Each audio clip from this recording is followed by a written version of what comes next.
Hi, I am Jenna. And I am Rochelle. And we were both raised in fundamentalist groups and are here to share our religious deconstruction with you.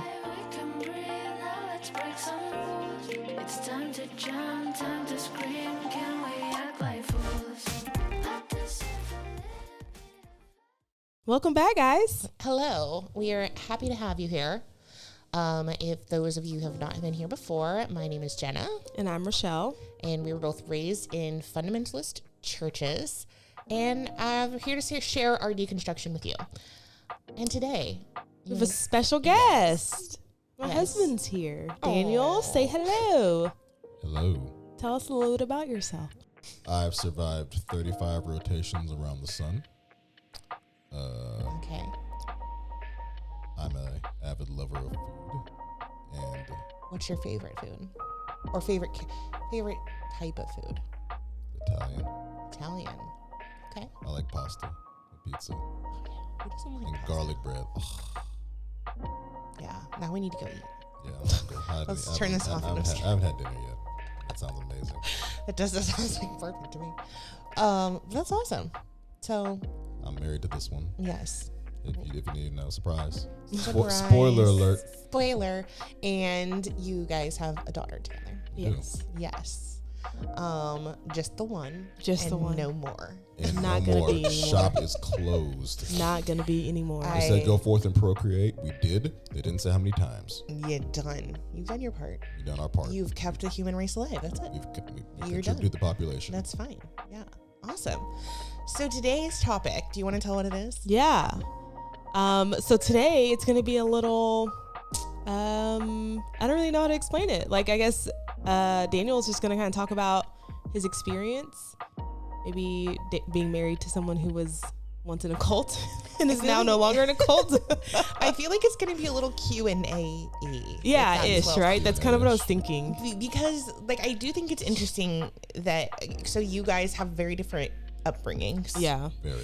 And I also think it's interesting that you kind of became a part of the cult, if you will. Like by default. Not by default, right? So I think it's interesting, like my husband, because we've both talked about both of you on here. If you've listened to all of them, I don't know.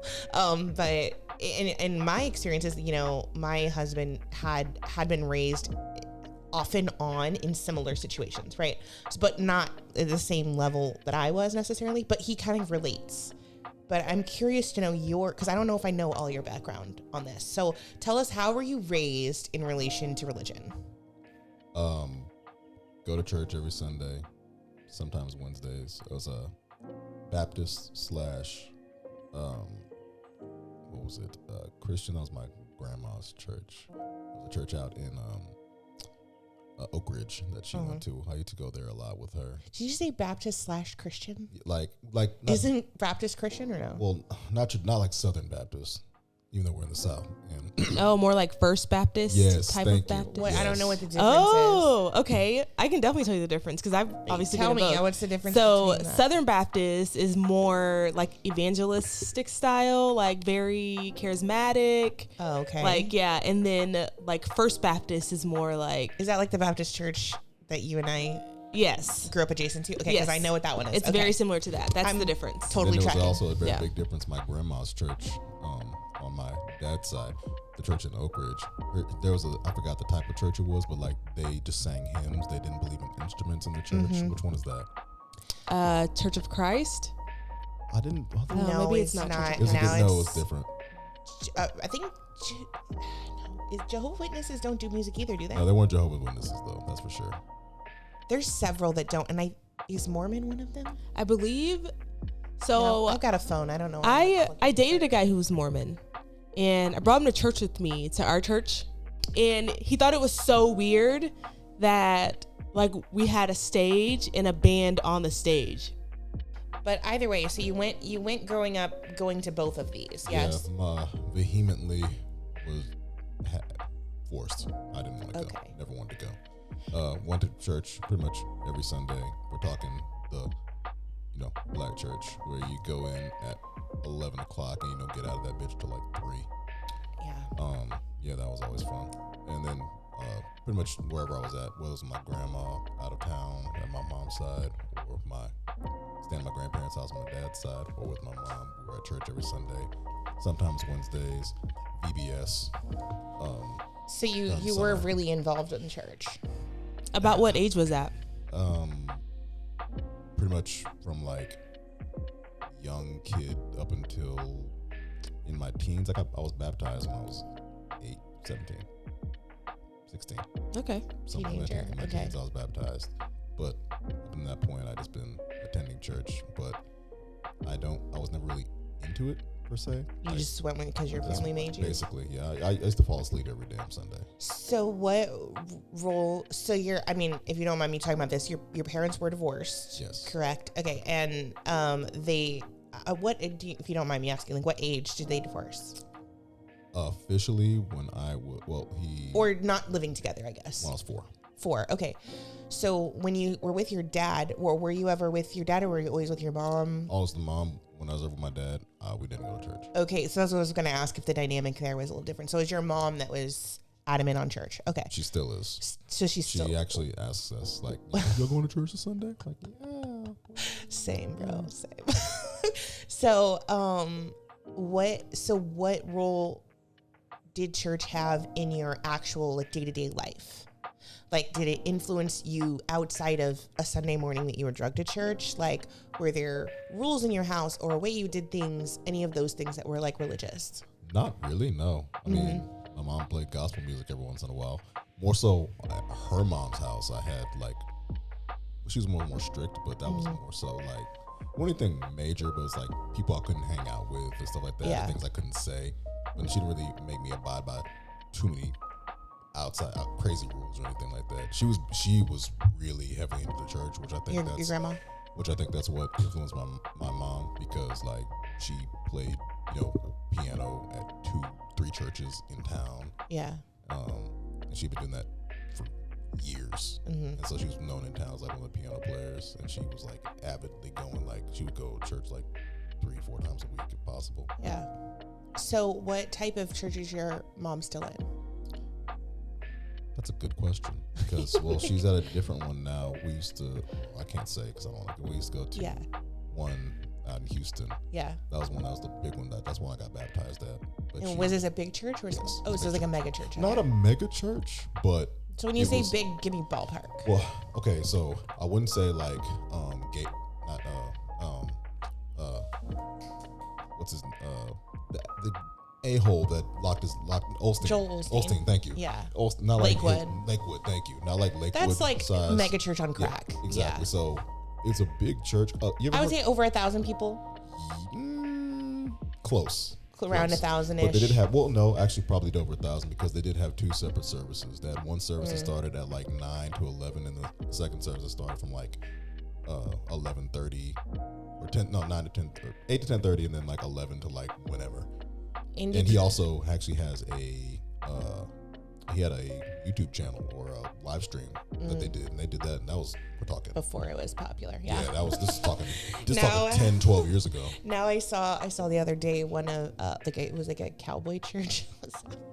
I'm listening. Keep going. On a live stream, and then they had like 10 people maybe, and I was on just horses. like, no. Anybody on? No, they just call cowboy it church is like an actual thing. They just call it cowboy church, but it's not. But there's no horses or cows involved? It's sometimes in a barn, though. This is a shame. That's just a church in a barn. I know. I'm with you. Literally, church is, with you. I'm in church wherever you want it to be, but this could be a church. Yeah, well, let's not. No, it can't be. But see, that's no fun. Not even here? a goat? Oh, you're not there. I'm like, here? I'm like, do you really want my office to be? No, I want church with animals. A church with animals. That's saved for the mega churches at Christmas time with the live nativity. They do that? I thought it was just on movies. No. Oh, no, shit. that's a real thing. Wow, that's cool. Yeah, the big churches, they do like bring in camels and shit. Camels. Dead serious. They bring in camels and sheep and goats and all that for live nativity. Yeah. That's knocking fucks. I've seen churches bring in elephants and shit. It's like ridiculous. Elephants? Yeah, I don't know why. Why is there an elephant here? I have no idea. Were there elephants at the birth of Christ? I'm just curious. Oh, I also remember we went to one mega church. We've talked about this. Like we went from cults, real like documentary cult, to mega church to pretty much a cult. But the middle, where we went to a mega church for like 2 years, I remember their Easter services, they had a real donkey that walked down the aisle with Jesus on his back. Oh, fun. So weird. Yeah, just like, and then all of the people, like hundreds of people that were like in this play, I use loosely, with like laying palm leaves all the way down the aisles as this donkey like lived its best life coming down. Oh, Yeah. I did also go to church a lot with my BFF forever. And his family went to church often. I had fun at their church though. Like we had like more kids, and it was like more of a laid back experience. Yeah. Actually, I was in a couple plays because I had long hair at the time. You were you trying to say you were Jesus a lot? I was Jesus. I was Jesus 2 or 3 times That's hilarious. in my life. That's Yeah. awesome. They're like, you should play Jesus because you got that long hair. I'm like, is that the reason why you want me to play Jesus, or because you couldn't find anybody else? Maybe a little bit of both. Little column A, little column B. A little bit of both. Okay, so then what about your friend group? Was your friend group growing up Christian, or did they go to your church Just when I went to church with my best friend. with one of your That's friends? the only time. But the rest of your friend group not. I mean, if they were, I didn't ask. I didn't ever brought up in conversation. And yeah, that totally makes sense. So what about like, did you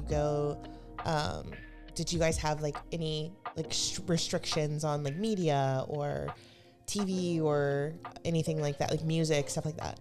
Couldn't have anything like guns related.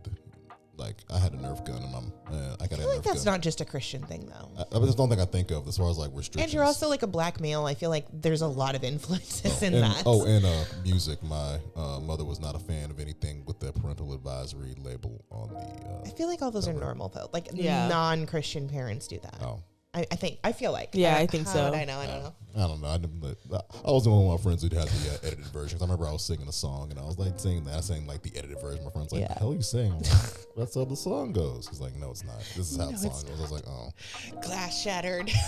exactly." I was like, "Oh, I'm a lame ass."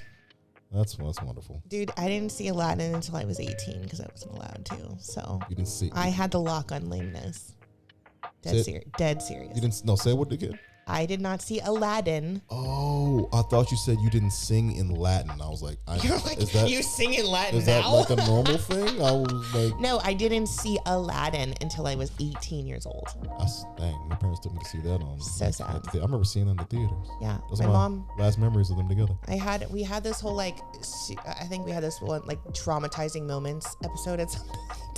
And it was like the most traumatizing moment, like for me in my young life, you have to hear it now too, was I was at my best friend's birthday party. Yeah. And they were going to watch Aladdin. This is like maybe a year after it came out, 2 years, I don't know. And my mom finds out that we're going to watch Aladdin first, and not the point. They make me call my mom, tell her we're watching Aladdin. So she knows now. She literally comes and picks me up and makes a scene in front of everyone about I'm not allowed to watch Aladdin. Yeah, it was traumatizing. I think I was like 9. It was awful. I'm still traumatized. Wow. Obviously. Is that part of the reason why you didn't watch Aladdin? Because you're like, I don't want to watch this movie because it ruined my life. No, I think I never did. Like it's after you're like 13, 14, 15 and you haven't seen it. yeah, Like even if you have the opportunity, like why? that's fair. I was like into horror movies by then, so Good. See, that's okay. So I wasn't allowed to watch horror movies. I had to sneak around and watch my mom is so into horror movies. them. Really? Yes, she used to watch freaking Freddy Krueger and Candyman and Did- Critters. Did me and your mom just become friends? Yeah, she loves scary movies. I love horror. Like, she used to watch them. It'd be great because I'd be like, as a kid, I'm like, what are you watching? She's like, you'll see. And I see somebody get their head chopped off. I'm like, and I'm like, turn it. Wait. She's like, no. And then I'm like, go to your room. I'm not going to go in my room by myself after seeing seeing that. this. So that's They how, out here snatching kids, mom. so that's how I became like desensitized to horror, was That's because of my hilarious. mom.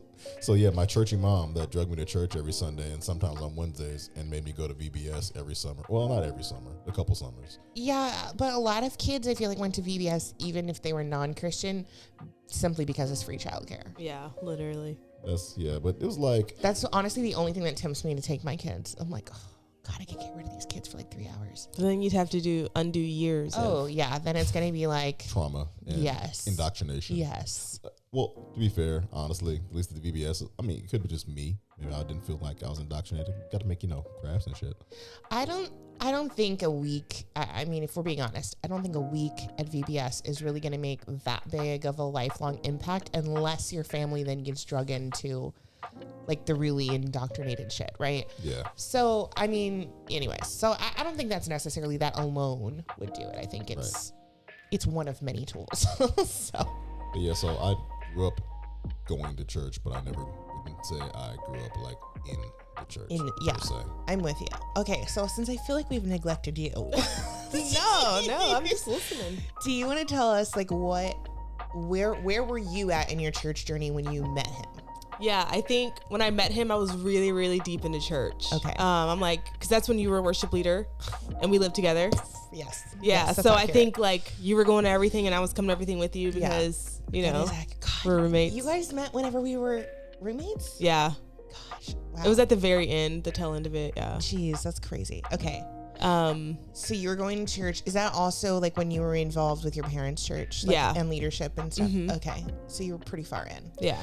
So what did your dating life look? Did anything change with your relation to church when you started dating her?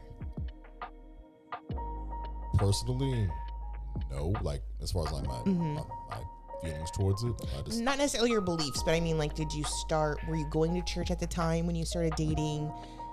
Did you start going with her? Like, I started going with her, but before that, I was on my own, so I wasn't attending church. I think I may have gone to church like one time by myself in my adult life. So after you left your mom's house, you didn't go to church anymore? I think, like I said, just that Like one time. maybe like one time I can think of. when you were like a super center.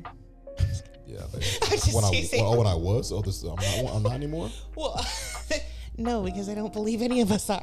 No, fair enough. So that's just my own personal thing. That was a fun title. Damn. Super center. Yeah. I know. But yeah, so I did start attending church with her. Yeah. It was Her parents' church? yes. Okay. No, we went to the other church that I was at. first. I think you introduced your parents' church to me. It You was shielded him from that for a little bit. yeah. Yeah, no, that church is terrible. How- Even before I knew it was terrible, like I knew it was terrible. Yeah. So I was very careful about who I brought to that church. Yeah, because I wasn't even a thing. Because remember you mentioned that. Because I don't think you even mentioned your parents having a church, like being like their church before. I think you just said like your parents went to church. I don't think you mentioned the gravity of it. Like No, I just think like knowing me back then, I definitely would have told you like my grandpa's a pastor, like my dad's a pastor, like. I think yeah, that's why you did. Yeah, I would have definitely told you that from the jump. that was one of my things. Like, met this girl, she's a pastor's daughter. You know what that means? First family. Oh, okay. So then when did you go to her family's church? Like that's how long were we like together before I actually got introduced to that? Because we went to the other church a few times. I don't recall. Do you remember like the first time going? Not when, just like what that experience was like. I remember our niece didn't like me. So I do remember that very, very, very vividly. Yeah. That's awesome. Yeah, but I do not remember like You don't have any memory. I do remember like it being like a small congregation. Yeah. As I did notice, I was like, oh, this is like my grandma's church. Like not a ton of people in here. But as far as like, it was just interesting seeing like I've never seen a church from a family aspect because she was like, oh, that's my grandpa, my grandma, other grandma, my dad, My sister. Yeah. So like my you haven't sister, really been to my grandpa's church enough to really like say you have an experience there. No. But I feel like you've been enough, and it's kind of interesting because you'll be able to see it from like the first family side of like Yeah. how awful it is. Like it's even worse. Yeah. Because I'm sure you saw a lot of things. Like you used to go into like traditional church, and then now you're in this like church with me, where like my whole family like runs the whole church. I'm sure that experience was like yeah, that's what I'm saying. wild. It was much different in that aspect because I'm just used to churches being like a place you go there, you hear somebody talk, you sing, you go home. This is going to your family's church was like you go there and You like, live this. yes, like Yeah. it's like this is like a lifestyle. Yeah, it's not just like something sure. you go to once a week. Yes. It was like, I would say, like church before I felt it was much akin to going to work. Like it was like a ritual. Yeah, but now going with them, it's like going. It's like a reality show. Yeah. It's like when you step into the church, it's like you're on a reality show. That's actually a really good description. I'm not even like, because the stuff that's like, I'm sure you've witnessed as well happen, like it's wild, right? Just the inner mingling of the family, the drama, the constant bickering over money. That is pretty much the root of all issues. The various levels of disrespect to her dad and her grandfather from her grandma mainly, and her, literally mainly your grandma and your aunt, your crazy uncle, flipping tables and shit. So what? I'd like to interject and say these are all things that he experienced in the church, not just like heard about them happening. No, he saw these things happen in church. I want to hear about the table flipping. I haven't heard this story. I'm so excited. I can't remember what brought it about. Who even knows? I want to say it's probably money related. That's usually probably 9 times out of 10 the problems all do something money. And he flipped a table. Yes. Like anger. He was mad. At where?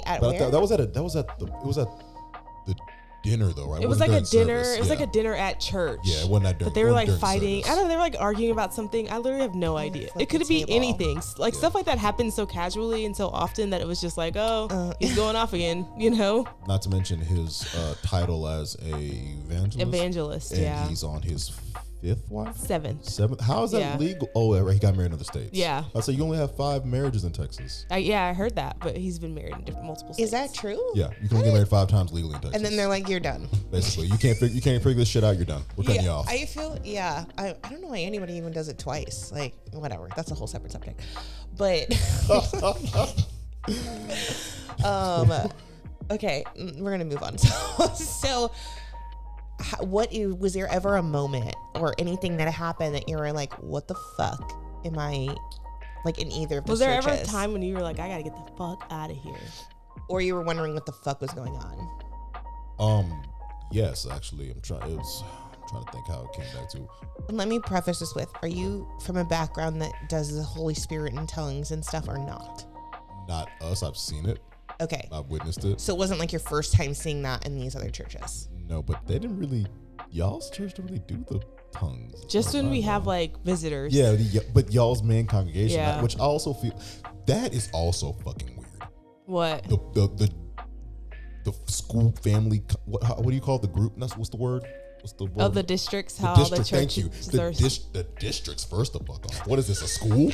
Yeah, and then like the main. Yes, let's get to that. So, so that is weird as shit. I've been wanting to say that for the longest time. Like they come together and we have to go on this day because so-and-so's coming over here and we have to have everything perfect. I'm like, why? They're just coming to church. Just have them come to church. Why do we have to be here at a specific time? Why are we getting things ready? Just church.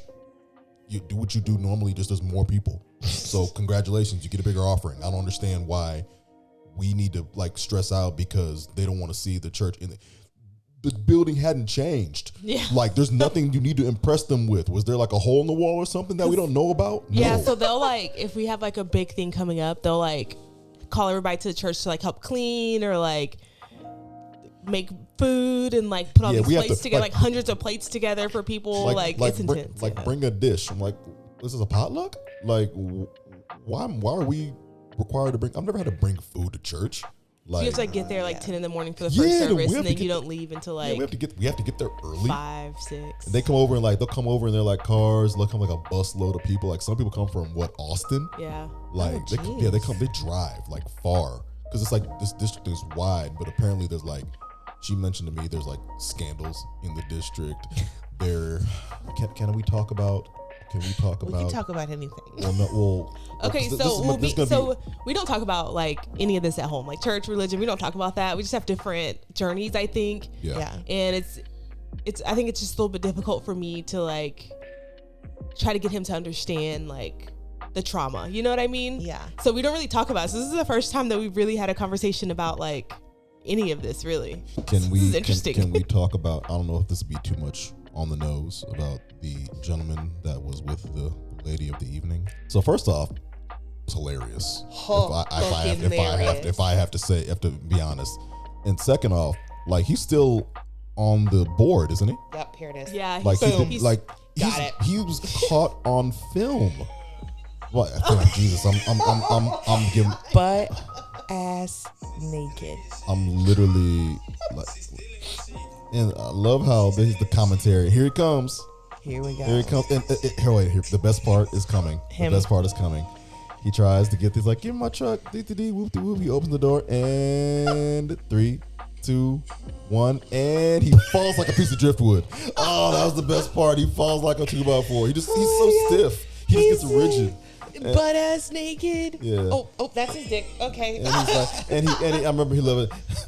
She took my billfold. That's how you know. That's how you know he's old. You know what is calls it a sad? billfold. Seriously This is though, so I have funny. it's Yeah, my favorite is the caption. Yo, who papa's this? look, I grew up watching this man give Okay, this is the best part, really quick. For preface, she sends me this video, and I'm thinking it's like, this is church. I didn't realize she really. I was like, the this is guy a goes to pastor. her fucking church. Yeah, we know this man. I know this man. Yes, Personally. Okay, now go. Okay, so I've shaken this man's hand, and now I want to wash him. So I watched this man preach the like Christmas Eve service like at church. Like, he is so old. He's got to be like, he's like 80s. He has diabetes.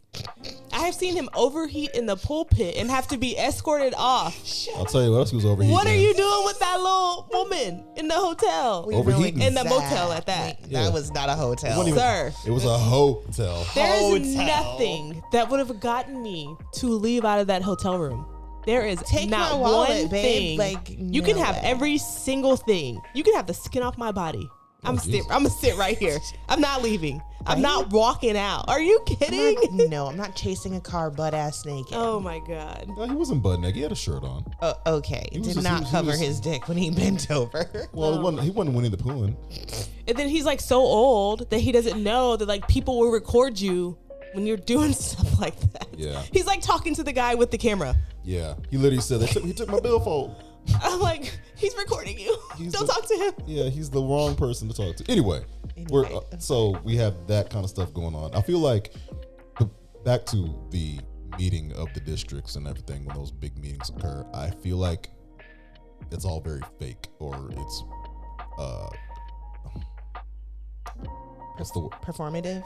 Not the it's not well, yes, that's not the word I'm looking for though. It's god dang, I can't think of the word to save my life, but it seems like they're putting on a show for whoever it is at each side, whether it's meeting at your parents' church or at any of the other churches in the district. But there's always another, yet again, money comes up, and there's always a question of like donations being made to the church, and do we have to make like XYZ donation to this church, and we need to have a money together. Everyone, because talked about that, yeah. they gave XYZ money to us, so we have to give more to them. Oh, I'm like, huh? Yeah, she's telling us like how if they got $400, they would do like 401 or whatever. Yeah. Like, I'm like, that's insane. It's so weird. And that's everything seems very fake and just showy with the drama. Then there's that one guy with the sunglasses always falls asleep on stage. Yeah. His daughter can sing really well. She can. She can sing. He's sleeping, but No, he has his glasses. He can actually sing pretty decently too. But He just got out of prison not too long ago. that, you know what? oh my goodness. That Fits, right? 100%. Yeah. If you had shown me his picture and I not know he was a pastor, Not judging him, you'd have been like, just saying. this man just got out of prison. 100%. I believe you. No questions asked. That's hilarious. I believe that with every ounce of my being. Oh my goodness. But yeah, like, I don't know. It just seems not real, like at all. Yeah, not But authentic. thank you. Inauthentic. There you go. Thank you. Gotcha. That's the word. Yahtzee. So yeah, it seems inauthentic. Got it. Like to a strong degree, and it's so weird to me. It was actually when I first went to one of these meetings, and I was like, "Why are we here so goddamn early? Like, we don't get here till like 11. Why is it's 9:30? What are we doing here?" Yeah. And we're like, "Gotta get ready for this. For what? It's like, is it a program? No, it's just a meeting." I'm like, "Is this for a holiday?" So confusing. I'm so like, what is the occasion? Oh, we're just all the churches are meeting together and we're coming. I'm like, okay, and we're driving to Magnolia for this. Why do we have to drive to Magnolia? Oh my goodness, that's great. Like, Yeah. ugh. So what did you understand what big of a role church was or played in her life when you first started dating? When she told me, once she told me she was a pastor's daughter, I kind of Figured. You figured that. Yeah.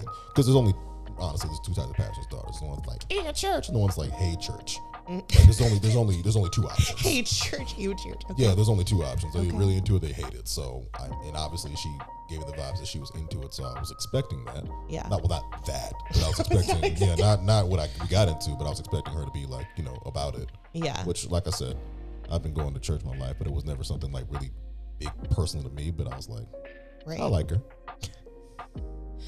You and my husband both just chased ass all the way into church. Like, that's what happened. You know what they I will say, a sanctified wife will sanctify her husband. I will chase ass into a fire, especially hers. And that is really what the men are doing. They're not getting sanctified. They're just getting their dicks wet. Okay, we That's already what's know happening. that. Well, we talked about on an episode that I don't think has come out yet because I'm behind. But that we were specifically, like, from working at the church perspective, we were told in trainings, you get the kids bring the moms, and the moms will drag the husbands. And that's how you get new families in. That's why every church does VBS. Predatory. It's extremely predatory. It's literally in training. Get the kids. The moms will come because of the kids. The moms will drag the husbands. It's like a villainous organization. Literally. Yes, it is. Literally. I'm just saying, like, there's a lot of people, and that's what honestly a lot of this has been about, because we aren't just deconstructing because we went to church. We were both like heavily involved, and then I worked at a church, right? So we have like a little bit of, I feel like, a different Perspective. angle Maybe than like someone more, that just attended. Like, Yeah. you know what I mean? So but this is interesting. So what role or how do you feel that it impacted your relationship or your marriage? From the start? I would just say in general. Yeah. If start is great too. Well, the start, because it's definitely different now. No, I mean, it's different now. You were uptight. So what does uptight include? Just, I don't know how to describe it. Noga, ganja is one thing. You can say that on here, can't you? no devil's lettuce. No devil's lettuce. No no wacky tobacco. Yeah. No But that was also because of my job. that too. but Okay, I mean, so how, I'm just gonna ask the burning questions. I feel like is like, how is like sex life with it? Because I know that's one thing we've talked about before. And I think it was an earlier one that we felt like it really negatively impacted our sex lives. And because, like, I know for me, like, give me an example. I talked about how when I was dating Antoine, like, we had sex, but we wasn't like a normal sex life, because I would just like beat myself up, but I felt bad, like, and so it was like this constant, like, at least for me, it was a constant tug of war of like me wanting to have sex with my boyfriend and then like feeling awful. And so it was just like, sex was a weird thing for us, and that carried on into our marriage, like being awkward at the beginning. oh yeah, the realization. Well, I mean, at the beginning, I didn't know anything was wrong until like you had actually said, like, that's how you felt towards it. That she felt bad about it. Yeah. I didn't know. So how did that make you feel? Oh, like, like- not to be too therapist-y, but like, how did that make you feel? Like shit. Like you did something wrong? Yeah. Well, who wouldn't? I mean, Yeah, like he's like such a dude, like shit. I know. Like pulling teeth with it. He's good. You're fine. You're doing great. am I not doing a good job? You were doing excellent. Not As clear. he's looking at you. Okay, apparently I'm not doing it. You were doing great. I felt genuinely bad. I felt like a villain in the situation. Like I was basically forcing myself upon her, which Oh, yeah, that's hard for you because you're not that type of dude. exactly. And it was a little heartbreaking, I'm not gonna lie. Yeah.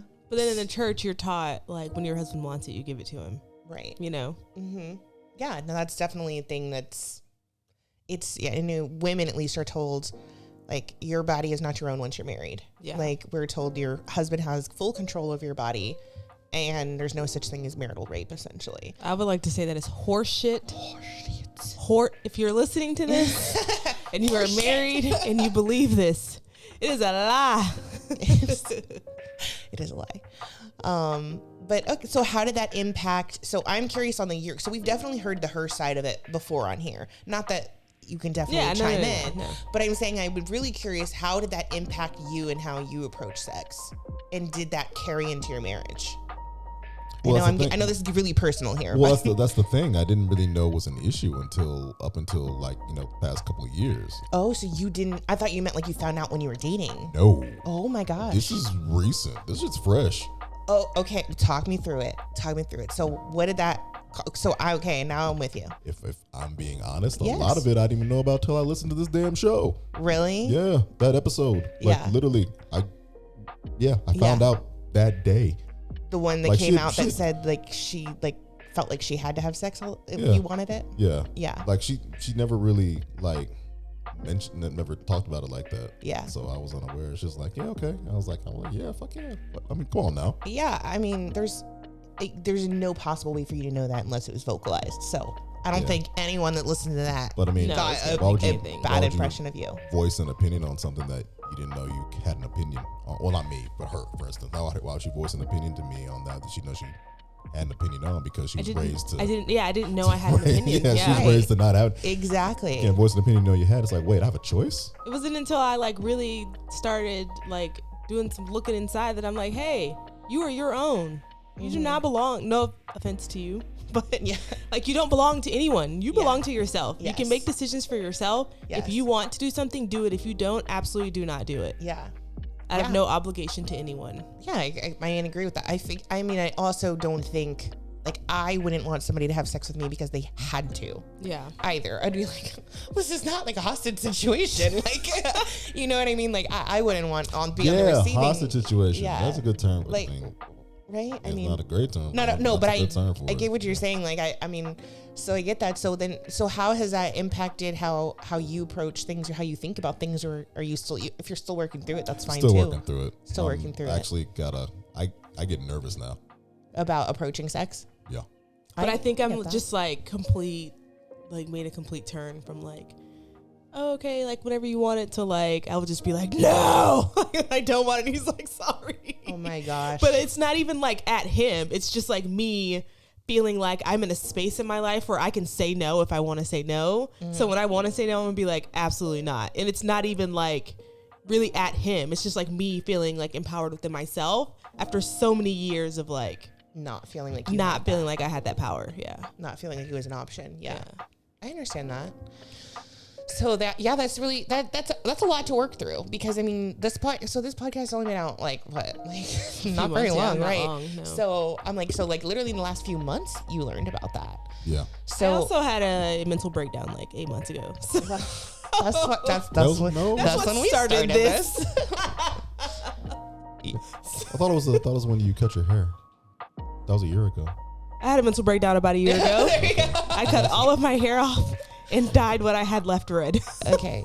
Yeah. We love the look though. I mean, Okay. it looked great. That was your profile picture on my phone But for a while. We all know that when a female goes red, there's a problem. I'm like, I That's had why a my- whole manic episode, and only one person in my life was like, literally, Brittany was like, "Bitch, are you manic? If you are, that's cool, but like, what we doing?" What is happening? And that's when I was like, Yeah, there's a problem. That's when you reached out to me and Yeah. we went to dinner. I was like, help me.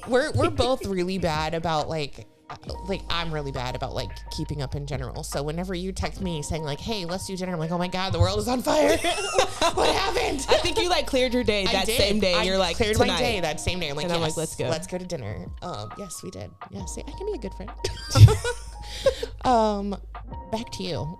So I am curious, if you don't mind, if you do, that's okay. But if you don't mind sharing, I'm curious what that conversation looked like when you hear on the podcast, like, essentially, I guess it's technically from her, but not really from, you know what I mean? Yeah. So you find out secondhand, not third hand, secondhand that she's had this issue. So I'm curious, like, what did that conversation, or how did you guys approach that? Have you talked about it? Or is it like, I know, you know, and we don't talk about it? No, I think we talked about it a little bit. But if I'm being honest, like at this point in our life, I'm kind of just, as long as you're happy, I don't care. Like, I'm not really putting up a lot of disputes with stuff like that. And I feel like I have the same attitude, and I feel like that's helped. Do you agree? Yeah. Or do you disagree? I don't feel like I have the same attitude, but I definitely feel like things have helped. Do you feel like your happiness is a priority? For her, or for me, or either, or both, actually, because those are two separate questions. Do you prioritize your happiness? No. Do you feel like she prioritizes your happiness? Sometimes. Okay. And what same questions do you? Do you feel like you prioritize your happiness? I think right now in this season of my life that I'm in, I think my happiness is my top priority, because essentially I feel like right now my happiness is kind of tied to my health a little bit. Yeah. Like, because I have some like health issues type things, and I feel like I spent a lot of time putting every single person in my life in front of me and not taking care of myself, like physically or mentally. I think that's what got me to where I was a year ago. So now that I'm like on the other side of that, I can say right now in my life, my happiness and my like mental stability is my number one priority, because I know how low I was and how close I was to just being like, I get that. Jump off a bridge, you know? Girl, same. So I just like, I think his happiness is definitely important to me, but I can be honest and say it's not my top priority right now. But I also kind of feel like in marriage that like kind of is like a tug of war of like, it is. You're important right now. I'm important right now. The kids are important right now. You know what I mean? Yeah. I think it's a balance. And I think one thing my husband and I have been talking about a lot lately is the word selfish, and how it typically has a really bad connotation, but a lot of that comes from religion and like dying to self, and you know, things like that are talked a lot in religion. You know, especially here in the Bible Belt where we live, selfishness is considered a bad thing. And I think there's a difference between selfishness and self-centered. Self-centered people, like, they can't see anything other than themselves. They're the biggest thing in the whole world. But I think selfishness is saying, I'm the biggest thing in my world, which is true, and taking care of yourself, which I don't think is necessarily a bad thing, because I think a lot of my marriage, at least, because we were doing it the religious way, it was always God has to be at the center, and then you put your spouse before you, and then you get to be third, right? And it causes for, I feel like, a lot of mental health neglect and just neglect in general of yourself and your own happiness and stuff like that.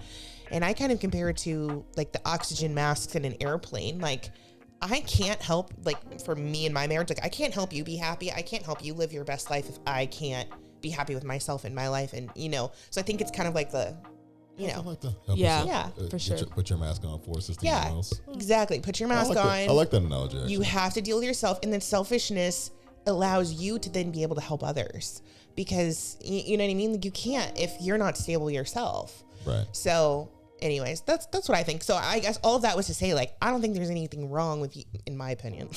You know, I'm sitting here, Dr. filming this episode.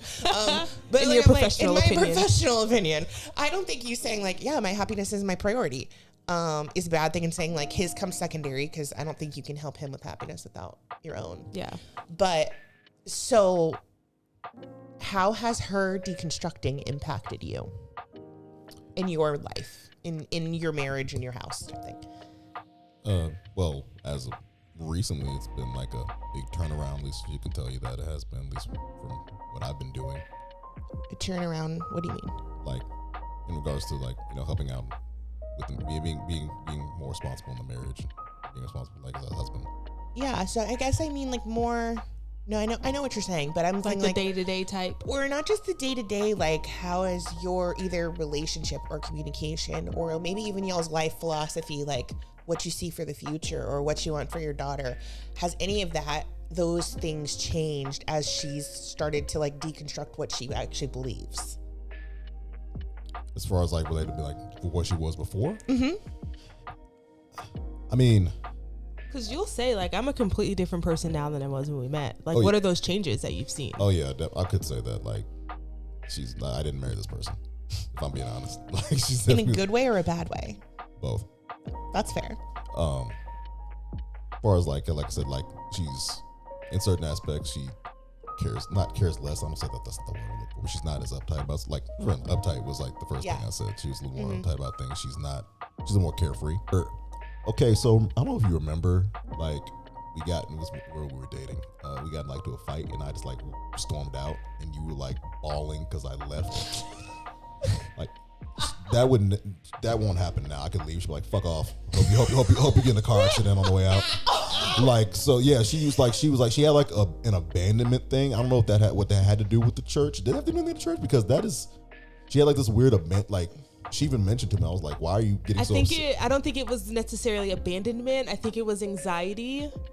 And my brain would always be like, if you leave angry, and this is something I feel like is church brought, is like, if you leave angry, you get in an accident, you die. I'm forever going to be feeling guilty about the accident, about the fight we got into when you left the house angry. You know what I mean?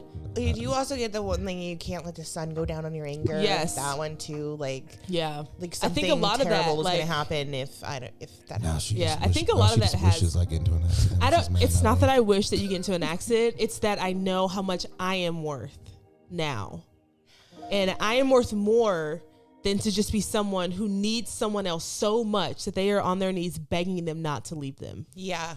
I get that too. And I also, I don't know about you, but I know me, and especially in my early marriage, when we were in really serious fights, like about essentially what could be deal breakers, lead to divorce, essentially, right? When we'd get into those types of fight, I would basically have a panic attack because like the thought of divorce, like even though I get one fight is so much, like you're so far away from that happening, but I'm just saying like that would literally go through my mind. That's the first thing that comes in your mind. I would have literal panic attacks about like, there's no way I could tell my church, there's no way I would get fired from my job, and I couldn't tell my family, and I would literally spiral out panicking. And it's not even the fight anymore. It's the things that happens after the divorce. That's not even happening. That's not even happening to you. And I used to have literal panic attacks about it when we'd have really big fights. And now I'm kind of the same way. I'm like, bro, you need to leave? Fucking leave. Like, I'm good. Like, you're I will be because okay. I want you here, not because I need you here. Now, so I'm curious if you and my husband have this. He got so offended when I told him that once. I was like, I don't need you. Like, I want you here. I thought that was a compliment. No, we've had very similar kind of to me, that's a compliment, right? But he got really mad about it. But now he understands my side of it. But I'm curious because I feel like that's the same. Like, you've gone from I need you to I want you. Yeah. We've had a very similar like conversation. Yeah, Go ahead. Just curious.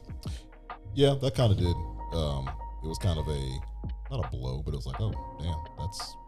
So why was it a blow for you? Because everyone wants to be like, people want to be needed. Because that's how I feel about her, which apparently I need to change that mindset. So my husband would tell you the same thing still, even though he understands my perspective. He would say, well, I need you. Like, he says that, and he's like, and you need me even if you don't realize it. And not that like. But I don't think it's like not to realize it. No, she doesn't.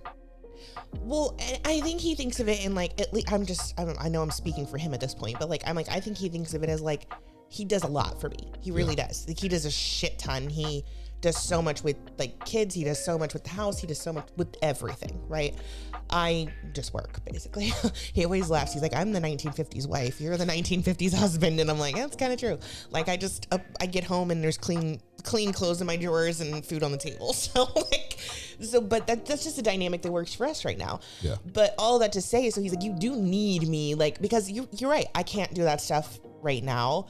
But I guess my point is, like, hypothetically, if he were to die tomorrow, I wouldn't be like destitute. I would have to pay a lot of money for people to do these things for me. But that's kind of what I mean about like, you're here because I want you to be with me. I think, though, for him, at least, it sounded like I don't recognize all the things that you do for me. Like, oh, you don't do shit, you can go. But that's not what I meant it as. No. Yeah, for me, it's more of like it was just a journey of like, when we first got together, not feeling like I had any identity outside of you, because I was taught when you got married, you became one person. So I lost my identity. Yeah. And so And I feel like I've gained that back in the last year. And even still, like every day, I feel like I gain a little bit more of it back.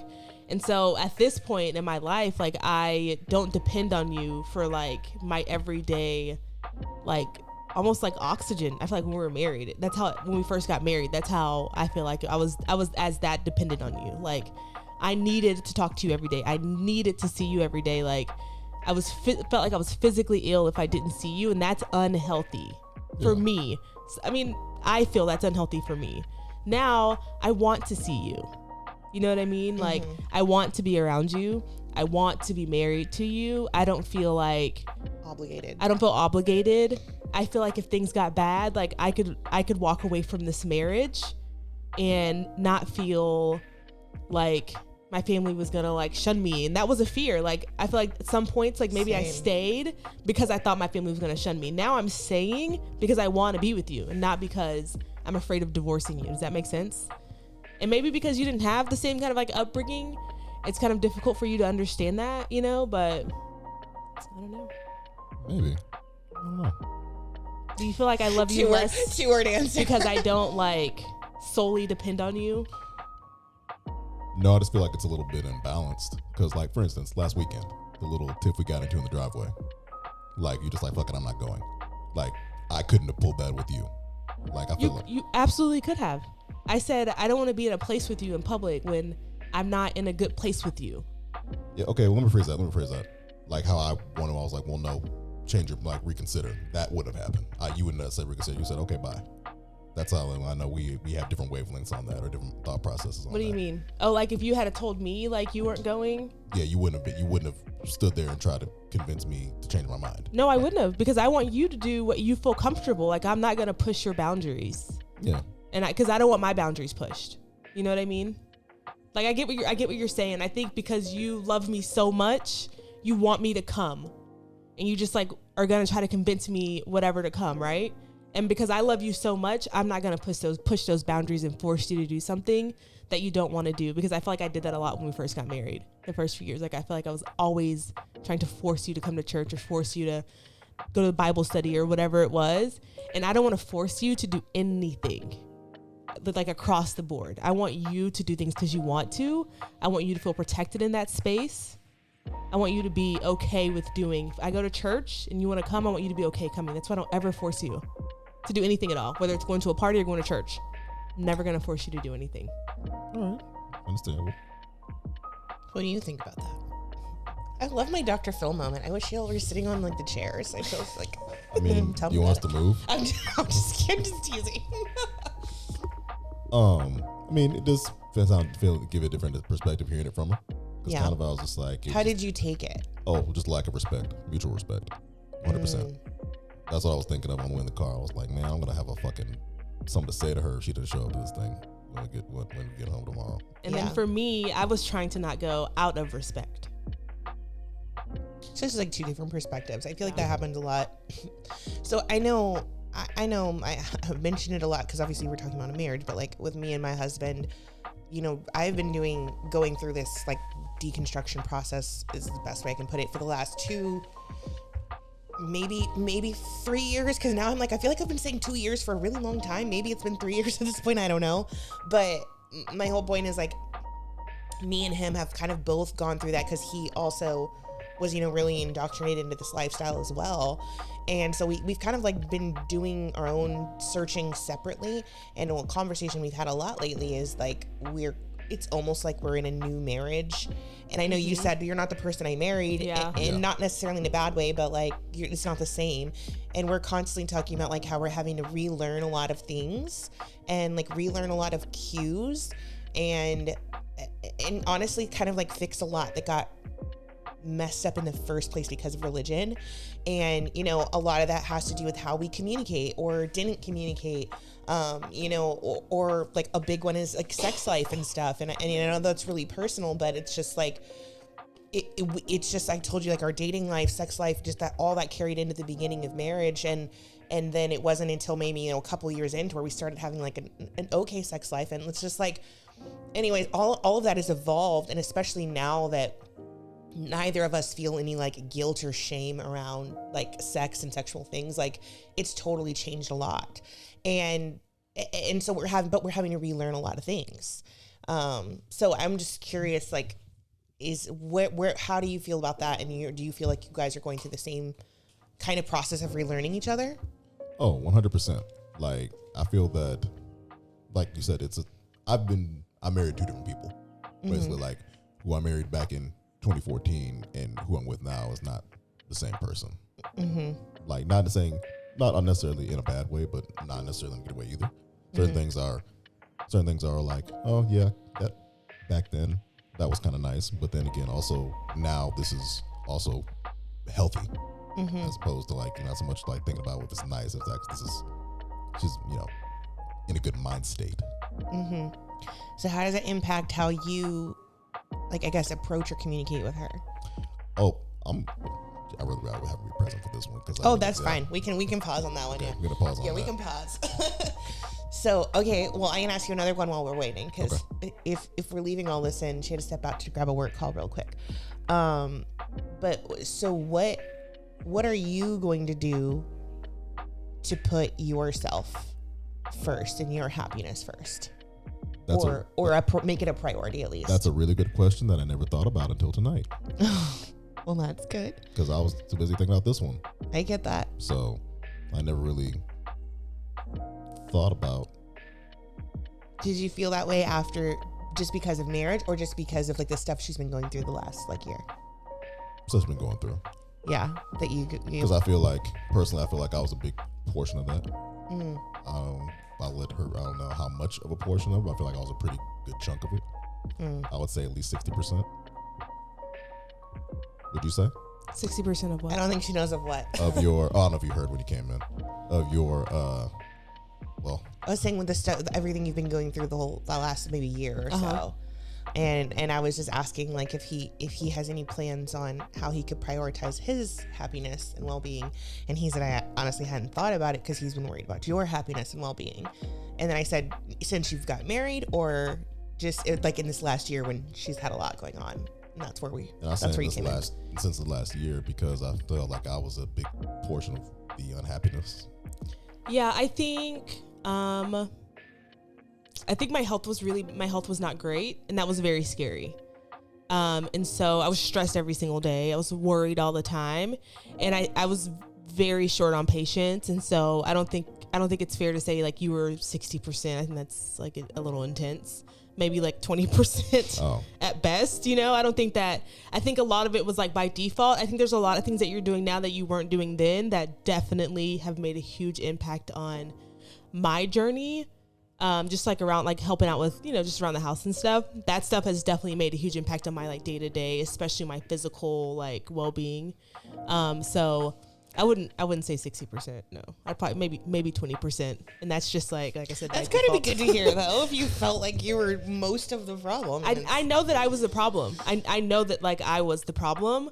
There was a lot of things in my life that were like making it worse, but like I know that I was the problem. But I also know that like now I am medicated and I am healthy, and it just hasn't been long enough for me to feel comfortable to know that like I can be strong enough for everyone. Like I'm not there.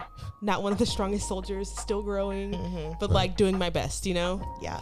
What was your question that you asked when she was out? So I said how is your, I guess, communication or way that you approach Donna or shit. I was like, let me start that again. Oh, yeah, hurry up, 'cause I got a wax appointment. Oh, sorry. We're almost done. I only have one other question after this.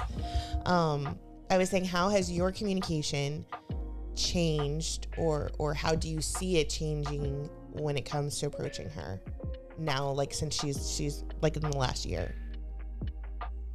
I feel like I don't know if she can tell you that, but I still feel like I'm kind of shit at communication. I think we're both getting better. If, for lack of a better term, I'm scared because I don't really know how to approach her because I don't know her fully. If that makes sense. It does. Like it's, approaching a new person, like, you don't know if they'll, do you like action movies? That kind of thing. Yeah. like you don't know if that's what they'd be like, into. So you don't know if you can even like bring that point up to them or bring that subject up to them, that topic. So certain things I'm just like, do I even say anything? I won't say I hold a lot back. That's not the term, but I do just refrain from saying things. I don't want to relapse of the situation. So I just kind of like don't say shit if I don't feel it's necessary. If I don't feel like it's going to be like an impactful, if it's going to be impactful to, I don't want to say it's impactful, that's the way. I don't want to be like impact the relationship poorly. So I kind of just like hold back and don't say it if I feel like I don't need to say it. I mean, those are all, you said I'm not really good at communicating. I mean, you just described a bunch of like ways that changed your communication, Oh. So, I mean, that even not like saying anything can be that. Well, I just feel like I'm bad at communication because I'm not talking. I feel like communication is like speaking. Well, it's not always just speaking, but I mean, there's lots of ways we communicate. But how is it like moving forward that you think you get to know, I guess, the updated version of Rochelle? Just take it day by day, really. I can't, like, there's not a game plan for that. There's no game plan for how you get to know people.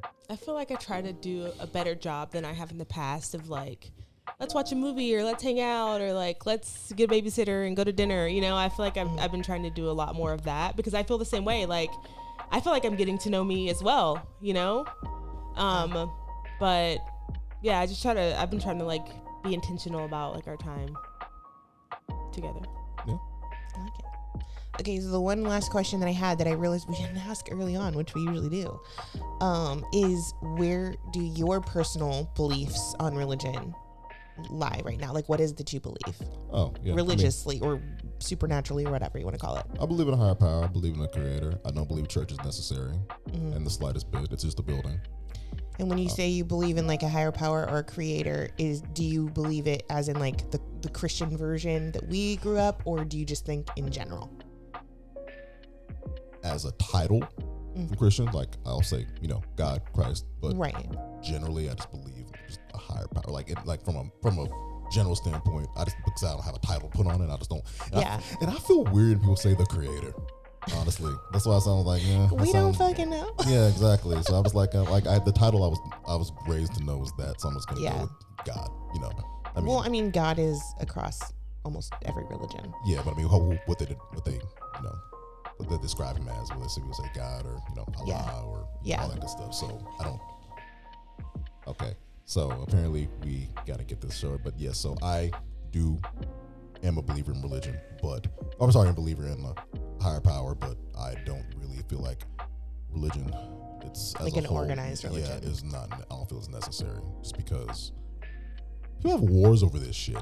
Yeah. Like, it's because someone interpreted a book differently. That makes no goddamn sense. It makes no sense whatsoever. No. And so it's like we're right there with politics. Yeah. Religion and politics, they're on the same thing. I'm right there with you. That's awesome. But well, thank you so much for answering all of my Dr. Phil very intrusive questions. Thanks for having me. It's interesting though to hear like a little bit different perspective, because like you said, you were raised in church, but not like religious. It didn't get me. I didn't get the Kool-Aid. I didn't get the Kool-Aid.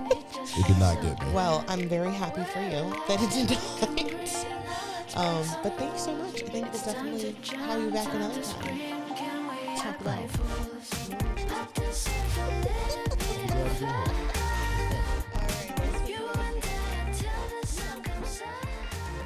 So that's it for today. Thank you for joining us, and we will see you guys on our next episode. Bye.